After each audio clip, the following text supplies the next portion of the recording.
উত্তর কলকাতা শহরের এক পুরনো গলি, ব্যস্ত বাজারের আড়ালে লুকিয়ে আছে এমন এক শক্তিক্ষেত্র যার নাম শুনলেই কৌতূহল জাগে। পুঁটেকালী, মাত্র 6 ইঞ্চির দেবী, অথচ শক্তিতে অপরিসীম। বয়স প্রায় 500 বছরেরও বেশি।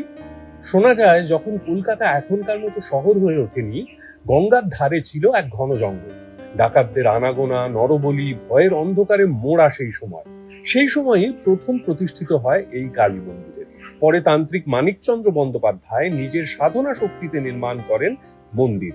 1558 খ্রিস্টাব্দে গড়ে ওঠে পাকা মন্দির আজকের কালীকৃষ্ণ স্ট্রিটে।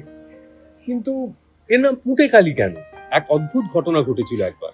একদিন হোমযজ্ঞ চলাকালীন গঙ্গা থেকে এক পুঁটি মাছ লাফিয়ে পড়ে হোমকুণ্ডে।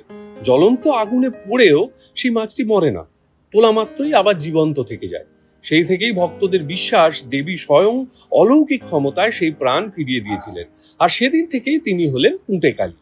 আজও এখানে কালী পুজো হয় তন্ত্রমতে, দীপান্বিতা কালী পুজোয় হয় স্বর্ণবেশ, চলে কুমারী পুজো, আর বিশেষ তিথিতে হয় ছাগ বলিও। এখানে দেবীর পাশে পূজিতা হন দেবী শীতলা, যেন গরম ও শীতল উভয় শক্তির মিলনস্থল এই মন্দির। মন্দিরের চাতালে রয়েছে এক গুহা, যেখানে গোপনে তান্ত্রিক সাধনা চলতো বলে মানেন অনেকে। বলা হয় মধ্যরাতে কারা যেন প্রদীপ জ্বালে, মন্ত্র পড়ে, কিন্তু কাউকে দেখতে পাওয়া যায় না। কিন্তু বাতাসে ভাসে গন্ধ, ধূপ, অর্ঘ্য আর বিশ্বাস। পুঁটেকালী ক্ষুদ্র মূর্তি, কিন্তু অসীম শক্তি। ভক্তরা বলেন দেবীকে দেখতে গেলে চোখ নয়, হৃদয়ের দরজা খুলতে হয়। এ যেন কলকাতার অন্তরালে লুকোনো এক জীবন্ত ইতিহাস।